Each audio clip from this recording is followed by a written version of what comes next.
मैं honourable prime minister Narendra Modi ji का और हमारे जो लेफ्टिनेंट गवर्नर श्री मनोज सिन्हा जी का धन्यवाद करता हूं कि उन्होंने 6 अगस्त को जब ज्वाइन किया है गवर्नर साहब ने, बड़े शॉर्टेस्ट पॉसिबल टाइम में उन्होंने इंडस्ट्री को बेनिफिट दिया है। पर तो जी ये जो पैकेज आया हम इसको वेलकम करते हैं, पर इस पैकेज में एक जो हमको एक बड़ी ड्रॉबैक नज़र आ रहा है कि इस पैकेज में एग्जिस्टिंग इंडस्ट्री के लिए कुछ नहीं है। आज एग्जिस्टिंग इंडस्ट्री जो 30 साल से काम कर रही है, मिलिटेंसी को झेल रही है, उसके लिए इस पैकेज में कुछ नहीं है। सब्सटेंशियल एक्सपेंशन वालों के लिए कुछ नहीं है। तो मेरी ये रिक्वेस्ट है कि इसमें उनको पहली बात है कि जैसे जीएसटी का रिफंड है, इसमें 2-3 चीज़ें हैं। एक जीएसटी के रिफंड के लिए हमारे को एग्जिस्टिंग इंडस्ट्री को और सब्सटेंशियल एक्सपेंशन वालों को कवर किया जाए।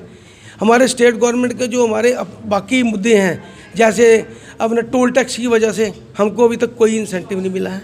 हमको 2% का इंसेंटिव हमने रिक्वेस्ट कर रखी है कि जितना हमारा मेटल बाहर से आ रहा है, रॉ मेटल का हमको 2% का इंसेंटिव दिया जाए। स्टेट की हमारी जो एक्साइज पॉलिसी है उसके बारे में उसके जो उसमें जो ड्रॉबैक है उनको दूर किया जाए।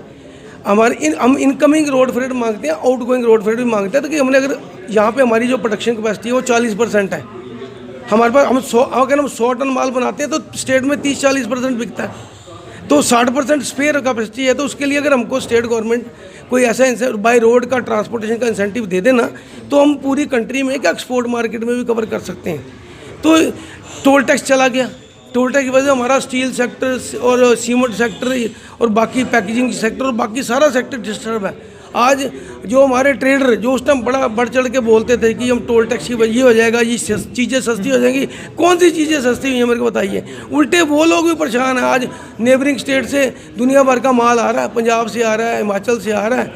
तो मेरी ये अपील है ऑनरेबल लेफ्टिनेंट गवर्नर साहब से कि micro small scale sector, MSME sector जो काम कर रहा है 30 साल से 4-5 लाख लोगों को एम्प्लॉयमेंट दे रहा है, आप चाहते हो कि वो बंद हो जाए और नए आ जाएँ। जब नए आएंगे देखी जाएगी। आईडीएस स्कीम 2017 आई, मैं आपको फिगर देता हूँ, उसमें जो हमारे जो एम्प्लॉयमेंट 3 साल में पूरे 3 साल में 7,500 लोगों को एम्प्लॉयमेंट मिली और 600 यूनिट रजिस्टर हुए। ये क्या है एम्प्लॉयमेंट है। तो उस पैकेज में भी जो खामियां थी हमने बड़ी गवर्नमेंट को बताई, पर कुछ नहीं किया। उसका रिजल्ट आज देख रहे हैं, उस पैकेज में कोई भी यूनिट नहीं आया, बिल्कुल जीरो, ऑलमोस्ट 0% ग्रोथ हुई है। अब ये पैकेज आया, अगर इसमें भी हमारी बात सुनी नहीं जाएगी तो मेरे को नहीं लगता कि यहाँ पे इन्वेस्टमेंट आएगी। तो मेरी ये अपील है कि इसमें जो हमने डिमांड रखी है वो डिमांड हमारी गवर्नमेंट को चाहिए, उसको हमारी डिमांड को जो एक्सेप्ट करें, हमारे साथ स्टेक होल्डर के साथ मीटिंग करें। और जो स्टेट की इंडस्ट्रियल पॉलिसी आनी है उसमें जो हमारे स्टेट के पॉइंट है, टर्नओवर का पॉइंट है, हमारी जो इनकमिंग रॉ मटेरियल का पॉइंट है, जो हमारे कमर्शियल टैक्स के इश्यूज़ हैं, स्टेट पॉलिसी के इशू हैं, वो सारे रिजॉल्व किए जाएँ।